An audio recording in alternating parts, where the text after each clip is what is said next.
Hello and congratulations on getting access to this video course on on-page SEO for WordPress sites. This is video number 1, and we're going to talk about what's inside this video course. Now, before we do that, and before I give you a quick overview, what I want to do is talk about mindset, because I'm a big believer that if you're in the wrong mindset, then even if you have this video course, even if you try to implement a few things, it's ultimately going to hold you back. And I've seen this time and time again. This specific mindset that I'm about to talk about holds business owners back.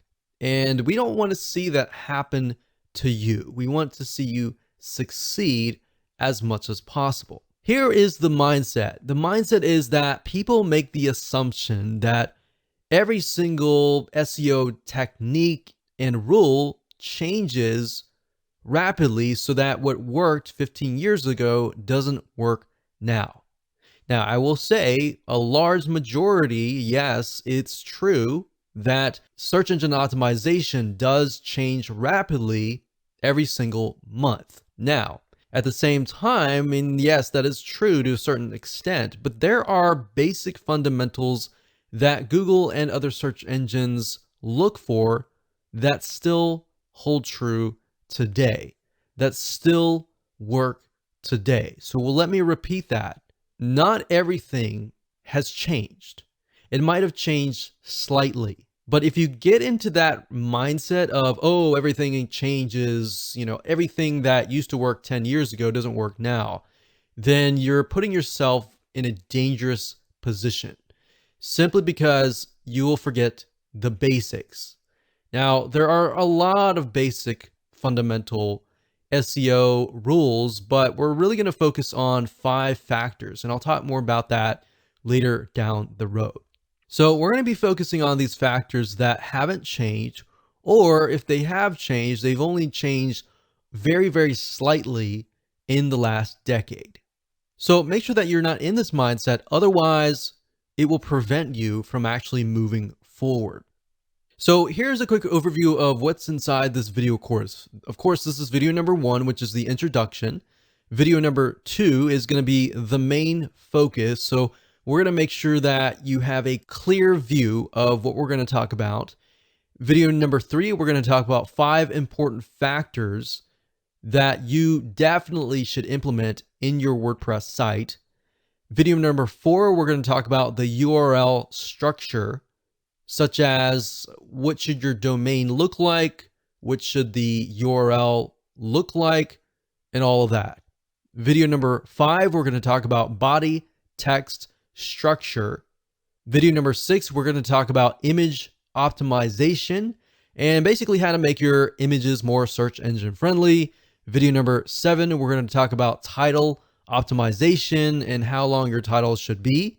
Video number 8, we'll talk about metadata optimization and how that can affect what text and what information will show up on the search engines.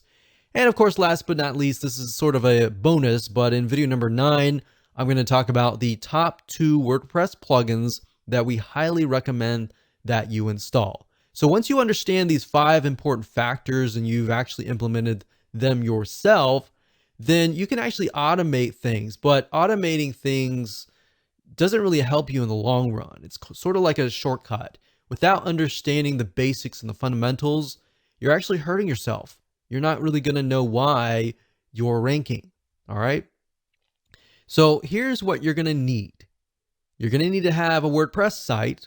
If you don't have a WordPress site, these fundamentals still hold true as well.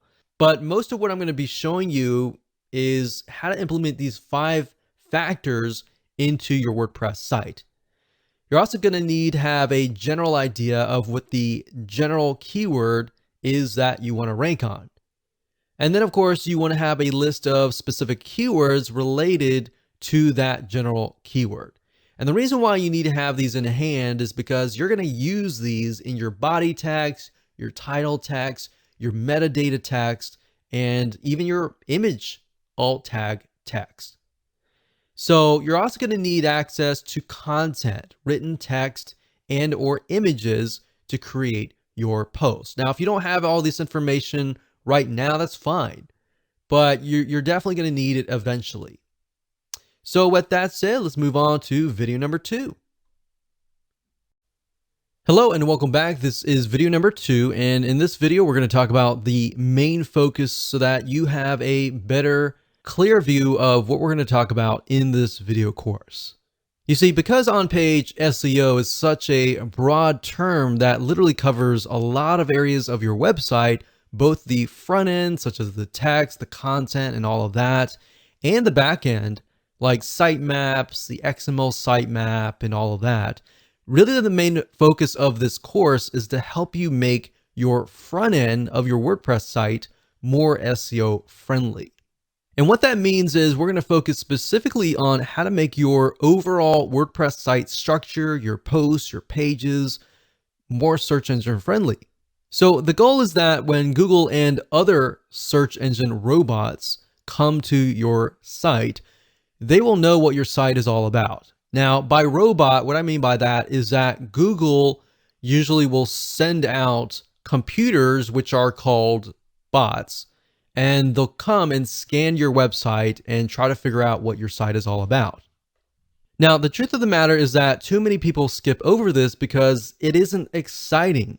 They are too focused on external SEO, but the reality is that there are a lot of front-end factors that you must do on all of your sites.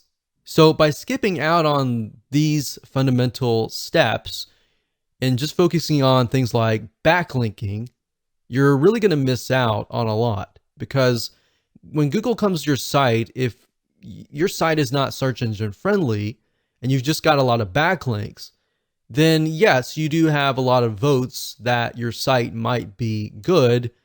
But at the same time, it's like, okay, this is a popular site, but what is this site all about? That is the goal of this course.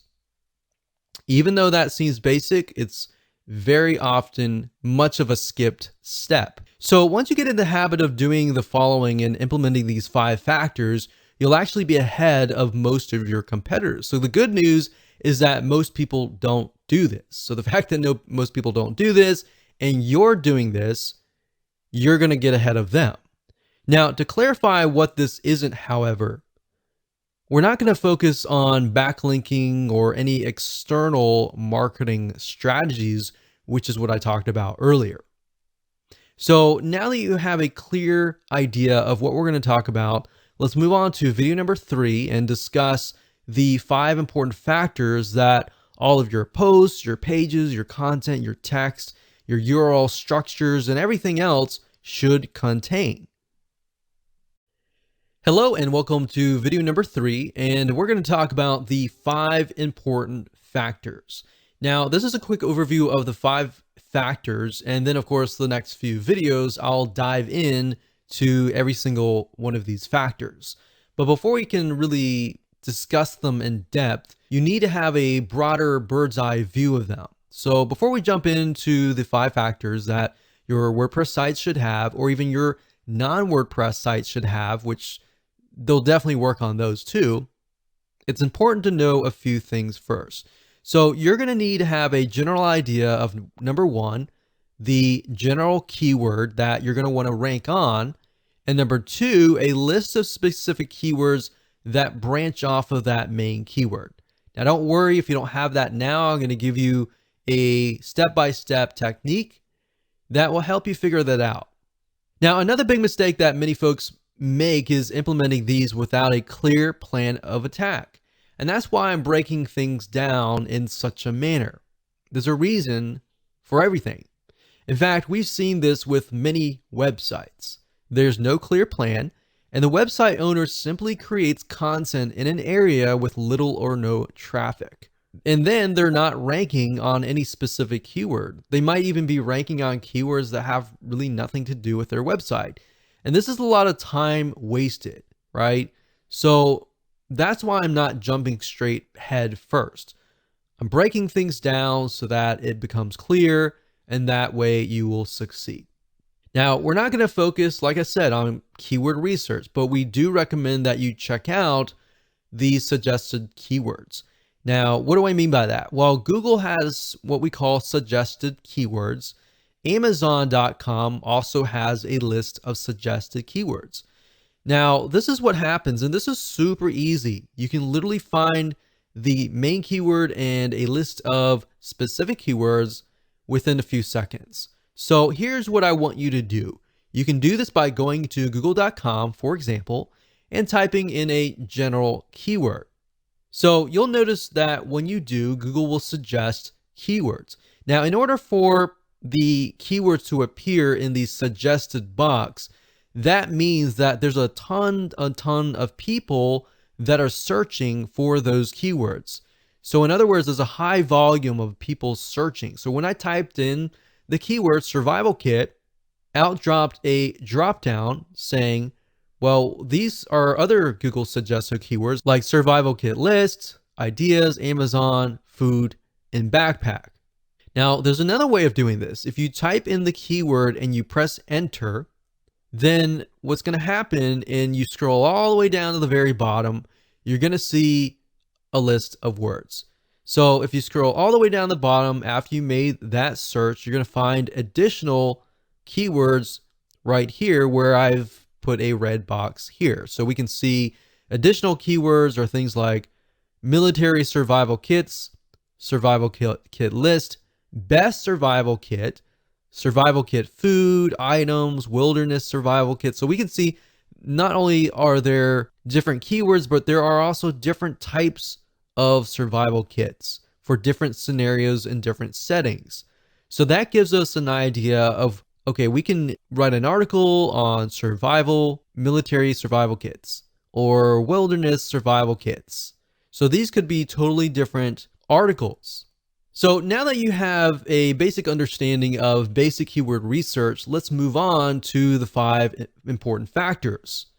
And they are, number 1, the URL structure, or the domain name and the category name, the file name, even the page name is important. And this is what shows up in the address bar at the very top. Whenever you go to any website, you see the domain name, the page name, and all that in the search bar at the top. That is the URL structure. Now, the URL structure is very important because it tells Google and other search engines, are you a brand? Are you a specific keyword? What is your website about? Now, that's just one element. There's a lot of other elements as well. Number 2, we have the body text structure, which contains basically everything on your post or your page in terms of content. So this contains both written text that you use in your posts and pages, and there's more than just slapping a bunch of content for everyone to see. So there's a lot that goes into this. So I'm going to show you, I'm going to break things down so you have a better idea of what you should include in your body text structure. Number 3, we got image optimization. What this means is making your images more search engine friendly. So just like body text, when it comes to images, Google and other search engines are not going to know right off the bat what they are. So you need to do your best to help them figure out what the images are all about. Now, there are ways that Google will figure out eventually what your images are all about. So don't try to game the system. For example, if you name an image, let's say a wilderness survival kit, the way they figure out if that image is legit or not is oftentimes they'll rank you in the Google image search engine. If somebody types in, let's say, wilderness survival kit, and they see your image and they click that, they have a better idea that, okay, this is definitely an image of the wilderness survival kit. And that will actually help you in the long run. So don't try to game the system and name an image something that it's not. Name it what it is so that it's an attracting image. And when somebody's looking for that image, they're going to find it, they're going to click it, and that's going to help you in the long run. In fact, beyond that, there's a few more steps you'll need to take.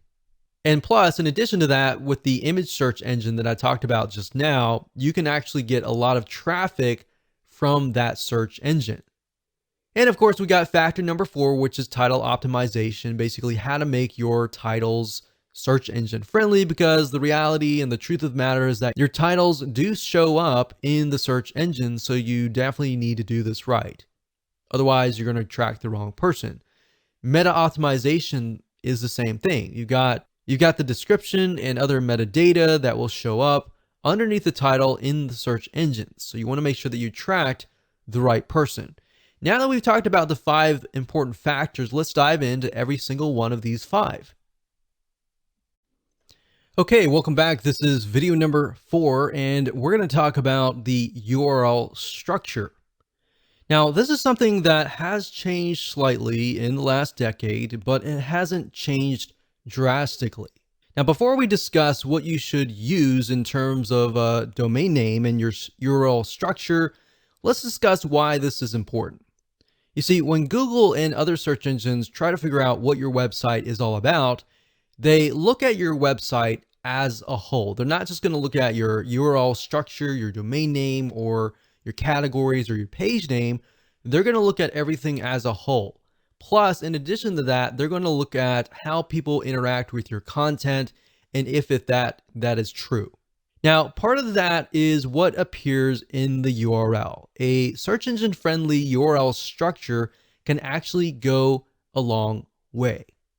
Not only will it help the search engines figure out what your page is all about, it's also going to help a human visitor understand what the page is what.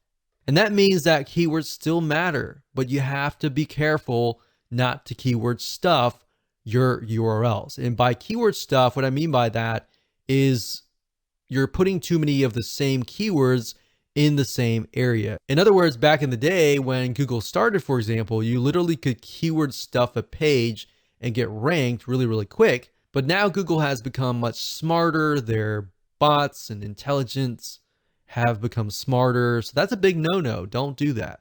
And I'm going to show you in just a minute why, if you use certain domain names, that can have a drastic impact on that. So let's talk about domain names. So what should you name your domain name? Should you use an exact match domain, meaning that the keyword is in the domain? Or should you use a brand name? Well, there's a big debate that using a keyword in the domain name will actually get you ranked higher. That actually worked back in the day. Sometimes it still works today. And there's really no right or wrong answer. Literally, at the end of the day, we don't know. Nobody knows what Google wants. In fact, what we found now is that there's so many exact match domains and so many people that are using keywords in their domain names that it actually might help and it might not. And that's why you need to make sure that you don't look at one element, but you look at the whole website as a whole. So yeah, that was quite popular maybe 5 years ago, something like this, yourkeyword.com. So maybe scubadivingmasks.com if you were trying to rank on scuba diving masks, or best scuba diving masks, or bestsurvivalkit.com. And that used to work and sometimes still does, so we can't really say for sure that if it doesn't or it does. We've noticed that it does, but we really can't say. But if you haven't noticed, Google really likes brands. They love brands. And the reason why they love brands is because brands are here to stay. If you look at a brand, it becomes a culture and it's got a following. And that's why Google loves brands. Something like this, yourbrandname.com. Now, Google is quite smart and has robots that know that people are trying to keyword stuff or game the system in terms of domain names or domains plus the URL structure. Now, we've had success with brand names, so we lean towards that as the long-term view. But then again, exact match keyword domain names work well for some other people as well. So we can't say for sure that if it's not going to work. So at the end of the day, it's really up to you. But what I'm going to show you in just a minute will reveal to you why using a brand name will actually help you, especially in preventing you from creating duplicate or keyword stuffing in the URL structure. So the URL structure looks like this: www.yourdomain.com/category/your-page-name. And that could be anything depending on how you go about naming that. And I'll show you that in WordPress, but we're just talking about the basic fundamentals right now. So let's say, for example, that you're trying to rank on red shoes. The problem with naming your domain name redshoes.com is this. Let's say, for example, that you have a category that is red shoes, blue shoes, yellow shoes, brown shoes. But that one category that's red shoes, and you have a product called Big Red Shoes, it ends up looking like this. www.red-shoes.com/red-shoes/big-red-shoes. So you see what I mean here? You've got red shoes, and red shoes 3 times in a row. That's not a good sign because what that is keyword stuffing. Now, this isn't good because it looks like you're trying to game the system when in reality you might not be. But let's say, for example, that your brand name is Super Fast Feet. And as silly as that sounds, that's something that just came to my mind and it'll make more sense. And the product name is Big Shoes. Now, I know that's not great, but hold on. It would look something like this. www.superfastfeet.com/red-shoes/big-shoes. So Big Shoes is a type of red shoes, but it belongs to the brand name Super Fast Feet, or the e-commerce store, or the digital store, or the local store. So by doing that, now you see red shoes only shows up once. Now, by using a brand name, you have the potential of selling other things. If you just do redshoes.com, you're stuck with only red shoes, right? But with Super Fast Feet, you could cover shoes, you could cover slippers, you could cover socks, you could cover a variety of different things. You could even cover lifestyle of running, exercise, and all of that. So brands, not only does it help you with your URL structure, but it also helps you diversify and expand what your website could potentially be about. Now, in this case, the word shoes shows up twice, but that's okay. Do you see what I mean here and why brands actually help you avoid keyword stuffing? Now, another tip is to make sure that your URL is no longer than 90 characters long. Okay, so first things first, go ahead and log into your WordPress site, as you can see here. And then what you want to do is access the permalinks to make sure that your URL structure is search engine friendly. So what you need to do is to the left-hand side, go to Settings, Permalinks, and then we'll get to here. Now at this point, you're going to want to choose post name. Click post name, click save down here, and that's it. So what this is going to do is every time you create a post in a page, it's going to title the actual post and page and put it in the URL. You see, if you choose a numeric or if you choose anything like this, then when Google comes to your page, they're not necessarily going to know. They're going to look for the body text, but the URL structure is by no means search engine friendly. So as you can see here, the plain version is just $P=123. As a human being as well, you don't really know what that is, right? So choose post name, click save, and that is the reason. Now, if you go on to a post or a page, so if you go to posts and choose a post or a page, this is what it's going to look like. So when you create a post and page, like for example, right here, this article here that says 10 different places to find credible freelancers online. If you have it here, you want to make sure that that is in your permalink. Permalinked is the URL structure. So we click on edit here. We can see that it says 10 different places to find credible freelancers online. So what you want to do is, obviously we can't change the domain name, but we're going to put the title in here and you want to put dashes in between the words. And when you're done, click on OK. Click update, and that's it. So that's as easy as it gets in terms of editing the URL structure. Now, of course, you can add them into categories. So if you're you have a category. Let's say in this case, we have freelancers. The category could be freelancing sites. And then you could have maybe 10 different posts on freelancing sites. So that as a human being, you know that we're looking at this and it's under the category of freelancing. And you can create categories by going under categories and click on add new category and creating that there. And then make sure that post or page is checked for that category, click update, and you're good to go. And that's it. Hello and welcome back. This is video number 5. And in this video, we're going to talk about the body text structure. Basically, what should you put in your content? And as you're writing your posts and your pages, how should you optimize it?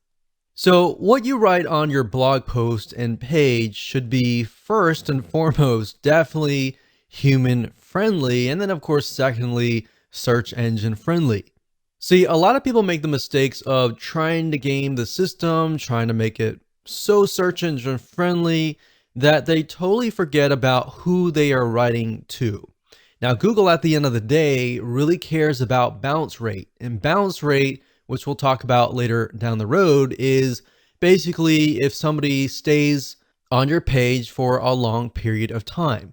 If they just come to your page and they leave immediately and Google sees that, that's not a good sign. In fact, if they go to Google and they type in, let's say, for example, survival kit, and they go to your page and they don't like what they see, and then of course they go back to Google, Google knows that they just left your page, and that's not a good sign. And that will actually hurt your ranking. So if you merely write for the search engines, you're going to have to deal with the bounce rate, a high bounce rate, a low stick rate. Stick rate meaning how long do they stay or how long do they stick around?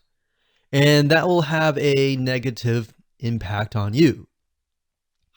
So what that means is the longer someone stays on your website, the lower your bounce rate is. So if you keep that in your mind, the word bounce rate, the word stick rate, you will often see those words a lot when it comes to on-page optimization or even search engine optimization in general.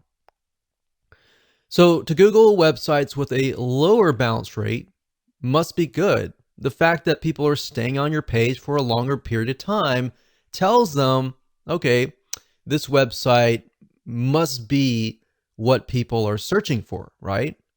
And this is important to Google and other search engines as it also indirectly tells them that your site must have good content. And then they're going to rank you higher. So that's just one of the many different factors that you're going to deal with. And that said, let's discuss some elements that you need to have in your body text. You definitely want to stick to one main keyword. And you want to have that main keyword definitely in the title of your page and throughout your page. So that keyword should be the same one in the URL structure for that post or your page. Now I'm going to show you in a minute. If we hop on over to WordPress, you can name it the title, and if everything is set up correctly, the permalink or the URL structure should have that keyword, and that keyword should be spread about. Now, you definitely don't want to make it appear too many times, otherwise that will be seen as keyword stuffing. So it should appear, like I said, in the page in headings 1 and 2, which will be in the body text. And I'll give you an example later down the road when we show it to you live in action. And it should be somewhere in the first paragraph as well. It should be bold or italicized. Now, don't overdo it. There are actually ways to get around doing this and make it look natural. You got to remember, you're writing first and foremost for the human being first. So when you put it in your text, you got to make sure that it is going to make sense to the human being. And you want to try to use variations of your keywords as well. So let's say, for example, let's use the example that we talked about earlier in the URL structure video, which was red shoes. So you want to try to use variations of the keyword or even synonyms. So Google at least is smart enough they have this huge database of words that are related. So as far as the body text and the other factors, what I'm going to do is stick with the exact same post that we looked at in the previous video with the URL structure. So up at the top, if we say that our main keyword is maybe find credible freelancers or places to find, maybe that's our keyword, places to find credible freelancers, then what we want to do is we want to make sure that it's in the heading 1 and 2. So we could take that and we could put it here and we could highlight that. And then under this drop box here, we want to do heading 1. So that would be the heading. And then you want to make sure that it's heading 2, but we can do that later. So you want to make sure that it is in the first paragraph. So it says, are you looking to outsource some of your work so that you can focus on your business better? Finding the right person can be difficult, but there are places online where you can search for credible freelancers. So places to find, we could say, so let's discuss places to find credible freelancers. So obviously the first letters are capitalized. So I want to make sure that it's human friendly. So we say, so let's discuss places to find credible freelancers. And then you can highlight that. So places to find credible freelancers. So this can be italicized. This can be bolded like that. All right. So that needs to be in the first paragraph. You can also have it later down the road as a heading 1.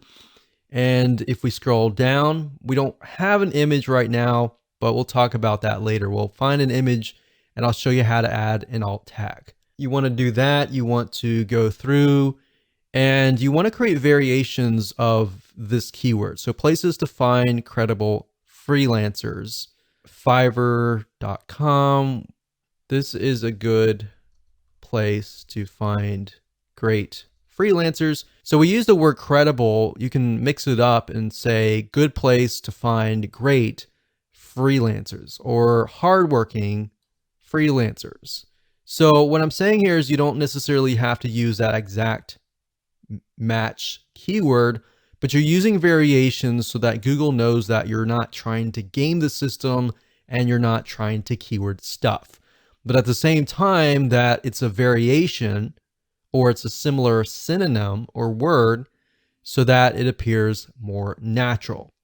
So we can go through here, we can do other things as well. That's pretty much the basics of it.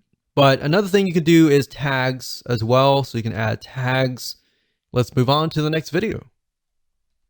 Hello and welcome to video number 6. And we're going to talk about image optimization, or in other words, how to make your images more search engine friendly. You see, when it comes to images, you need to tell the search engines what the images are. They're not really going to know off the bat what the images are. Now, there are ways that Google can figure out what the images are, which we'll talk about in just a second. Now, while Google and other search engines will one day be smart enough to be able to figure out what images are, right now you need to help them out just a little bit, get them a kickstart that they need. So you're going to need to take your main keyword or variations of the main keyword or even specific keywords based on the main keyword and insert them into the alt tags in your images. If you don't know what those are right now, don't worry about it. We're going to show you in just a minute. Now, what I recommend that you do is, let's say, for example, that you have 3 images on your page. In fact, the more images, the better. You don't want to get too much, but the more images, the better. And what I recommend is the first image that you have, you're going to want to put the main keyword in there. Now, make sure that it actually relates to the image itself. So if the image is a image of a shoe, you definitely don't want to put like something like a peanut butter sandwich or something. So you definitely want to put something that's related, right? Now, the second keyword, you don't want to put the same keyword. You want to put a variation of that keyword. Or based on what we talked about earlier, having the main keyword and then of course having keywords related to that keyword, you can put those in the other images. But you have enough where Google looks at it and thinks, okay, all these images are related. Now, there are other ways that Google can figure out if those are legit. In fact, what they'll do is they'll index them into the Google image search engine. So whenever somebody searches for that image and they click on that image, they will think, okay, those images on your page are definitely legit. So we're going to rank you higher, right? So that is why making sure that your keywords and your images fit and they're accurate enough, but you don't want to overdo it in any other area. But 1 or 2 should be good, 3 or 4 should be fine, but you definitely don't want to overdo it. Now, like I said, more images with variations of the keyword are even better. So if we are focusing specifically on red shoes as the post, maybe the specific brand name of shoes, you might want to put the brand name. You might want to put like the brand name plus red shoes. You might want to put shoes red or red, something that's a synonym of shoes. So to make more sense, let me show you what you need to do, and I'll give you some more tips along the way. Okay, so adding images and making them search engine friendly is actually very easy to do. But first things first, you'll need to find an image if you don't already have one. So starting where we left off in the previous video, we don't have any images here, but let's just go ahead and add one. So I'm going to add one somewhere in the beginning. So we could add an image, let's say here. Now I want to say we do have an image, like a featured image down here. But what we're talking about are images within the actual body text. So let's go ahead and click on Add Media here.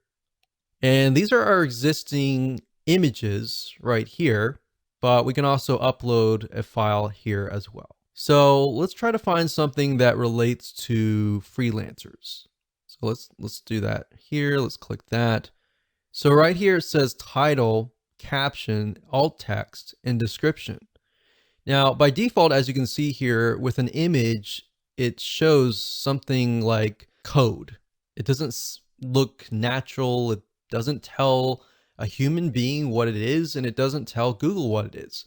Now, beyond just some basic optimization, you have to realize that if somebody is disabled and somebody is listening to some sort of software that speaks out loud what the images are on the page, then this is actually going to help you reach those people. So keep that in mind as well. And by making it friendly to all sorts of people, you'll get an extra vote with Google in that sense as well. So let's say, for example, that this is something to do with places to find credible freelancers. So all you need to do is simply put that in the alt text. Now, for the title, you want to do something similar. You can do top 10 places to find credible freelancers. Now, bear in mind that these images might show up in the Google image search engine. And if they do, this information will show up. So if somebody is utilizing the image search engine, which a lot of people do, then they're going to see that. And if your competitors are merely just uploading the images and they're not optimizing it for the alt tags and the titles and the descriptions and all that, you're going to be one step ahead. All right. So caption can be, this image shows a screenshot of the top 10. So we could do a variation of 10. So 10 as in TEN places to find great freelancers. So you want to mix and match and keep it different so that it doesn't look like you're keyword stuffing. And then of course you can put the description here. So when you're ready, click on Insert into Post, and there we go. Now you can always edit that later. If you click on the image here and click on Edit, you can always edit the alternative text. So the alt text, you definitely want that keyword in there. You could put the keyword in here in the captions, as well if you want to. So we're going to click on X because I didn't do any updates. And of course, you can add other images as well throughout the page, but make sure first and foremost, it is human friendly. And then based on that, you can create variations of the keyword. And of course, when you're ready, go ahead and click update. Hello and welcome to video number 7. Let's jump right in. So we're going to talk about title optimization. So this is extremely important because it's often the first thing that people will see as they are searching the internet. So if you imagine you go to google.com and you type in a keyword, whatever that is, and you're going to see the titles and then you're going to see the descriptions of each and every single website, or with YouTube, you're going to see the titles, the descriptions, and of course the image. So based on the media in general, they're all going to have titles. So having the right titles is important. So like I said, this is really extremely important because that's the first thing that they're going to see. And you're going to want to make sure that you're ranking on the keyword that is in the title. And then of course, when they get to the page, you want to make sure that the content fits the title. So you want to be congruent all the way. The more that you're congruent, they're going to get what they typed in. They're going to trust you, and then they're likely to take action if that is the case. So this needs to be set for all of your posts or your pages. And you really need to think clearly and carefully about this, because we have seen in a lot of cases where people just name it, whatever comes to their mind. And what ends up happening is you work so hard to create the content and you attract the wrong person and they come to your post or page and you wonder why nobody is taking action, right? So this is the exact same keyword. And to make it easier for you to be congruent, if you take the keyword that's in your URL structure, that's in your title, make sure that it's in your title somewhere, because that's what your viewers are searching for. Now, sometimes people will put the keyword straight up in the beginning and they'll put the keyword dash whatever. But what I recommend that you do is put the keyword in the title, but you want to make sure that it sounds right. It's got to be human friendly first, and then of course secondary search engine friendly second. Because at the end of the day, and the way Google is moving towards long-term wise is towards engagement, more social engagement, people engagement. That is what is important to them. Because at the end of the day, if you think about it, their goal is for people to search, find what they want. So they want to make sure that they connect you to the right person. And all they really care about is, they don't really care about you. They care more about the customer, who is the person who is searching, right?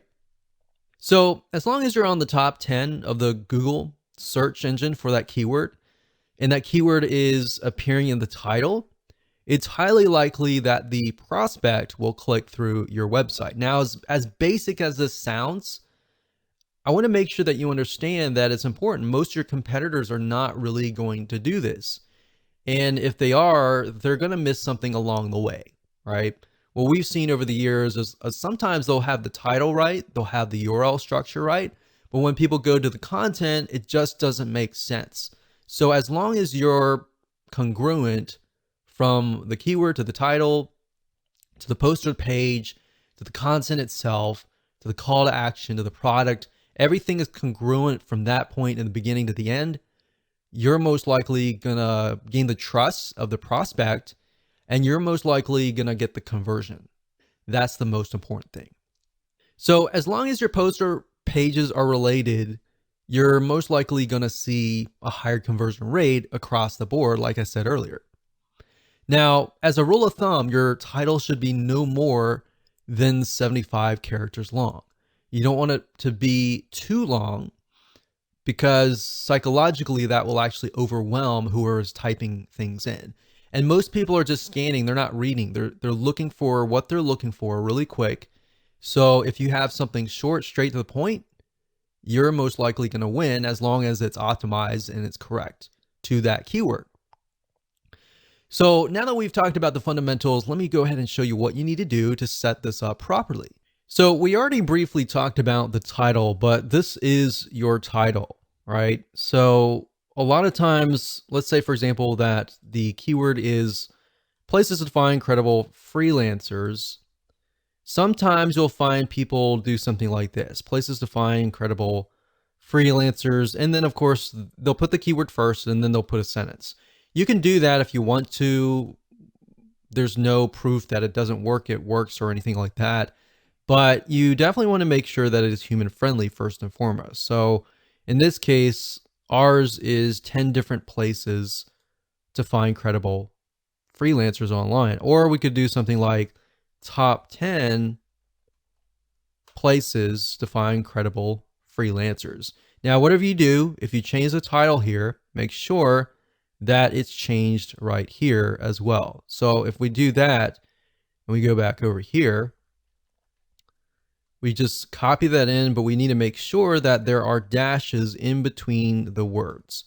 So what I'm doing right now is I'm simply adding dashes in between the words. So there we go. We click OK, and that's it. So the title is crucial. Now I'll show you later down the road where you can use 2 WordPress plugins, which you can add more data like the metadata, the description data, and all of that. But for now, by default, if you don't have those WordPress plugins, what the search engine will often do is they'll grab the title. So we'll click update and that's it. Okay, so this is video number 8, and we're gonna dive straight in and talk about meta optimization. So this is the description that is gonna show up on the search engines. So just like the title optimization video beforehand, this is what people are gonna see in this search engine when they search the internet for a specific keyword. So in other words, it's the description beneath the title. And you're going to need to make sure that this is set up both in your posts and your pages. And this needs to be no more than 160 characters long. So let me show you what you need to do. Okay, so we briefly talked about this before, but I'm just going to do a recap here. So we talked about the meta description being important. So for images, like I showed you with the image optimization, that's why the description is crucial, because if they're appearing in the image search engine, it will actually appear with that description and that title. Now, if you don't have a WordPress plugin that is installed, it's typically going to grab this as a title, and then the description usually is the beginning paragraph. So for congruency's sake, you want to make sure that that's why the keyword needs to be in the title, the first headline here, and the description. And you usually want to try to put the keywords down here, but you don't want to put it too much. Sometimes it will look at the how many words you have compared to how many keywords that you have. If you have too many keywords, you're going to want to add more text. If you have more keywords, you definitely want to add more images as well. So the more images, the more text that aren't really that specific keyword, the better. So by default, like I said, it's going to grab this as a description, but then as you have the WordPress plugins that we'll talk about later, you'll have the opportunity to add more metadata, which I'll show you later on. But this is sort of a video that's sort of a preliminary to discuss why the metadata is actually still used. Hello and welcome to video number 9, and congratulations, first and foremost, you've reached the end of this video course. And this is kind of a bonus because we talked about how to manually optimize your WordPress site. Now we're going to talk about how to automate the process. Now, the reason why I didn't jump straight into this was simply because you need to understand why things are important, what elements you need to have on your pages to make it important. Because yeah, you can use this system to automate it, but the 2 plugins that I'm going to talk about, some of them will actually automate certain processes like the URL structure. But at the same time, knowing how things work and why certain things are important is more important at the end of the day, because you're going to understand how to implement these factors. So now let's talk about the two plugins. With these two WordPress plugins, you can literally boost your on-page optimization on just their free levels. So they both have a free version and they both have a paid version. Now, two of these are very common. The first one, you'll most likely maybe already be using it. The second one is not so popular, but they actually work hand in hand. So let me go ahead and show you these plugins and why they are both important. So the two plugins are first Yoast SEO, that's YOAST.com. And if you go here, you can get a better idea of what it's all about. But this is one of the most popular SEO plugins, and this will actually help you optimize your site automatically. So now that you understand the basics, the title, the description on all of that, a lot of times what Yoast will do is if you just create a title and you put that in the title of the WordPress post or page, you click update, it'll automatically fill in the permalink or the URL structure. So, and it'll fill out other data as well as you begin to create your post and your page. Now that's the free version. The paid version actually takes it one step further and does a lot more. Now I'm not going to cover all that in this particular video because you can go here, you can check it out for yourself. Now, if you want to figure out how to install it, it's very easy. All you have to do is go to your WordPress site here and go to add plugins under plugins, type in the word Yoast, and you'll see it right here. The second plugin is called SEO Squirrely, as you can see here. So you can do a Google on this, but if you type in SEO Squirrely, that's SEO SQUIRRLY. And if you go here, then you can actually download the plugin, and there's a free version, which is, in my opinion, we've tested it out, and the free version is really, really good. And what SEO Squirrely focuses on is schema. And schema is necessary because that's the way of the future. And it tells search engines what your site is all about and more information than that. But the short answer is it just helps optimize your site in a much better way. And now when you go to SEO Squirrely, it'll say, you know, our plugin is better than Yoast. And then of course, Yoast, sometimes you might see an article out there. I haven't seen one, but I'm sure there's a comparison, and you'll see that they're going against each other.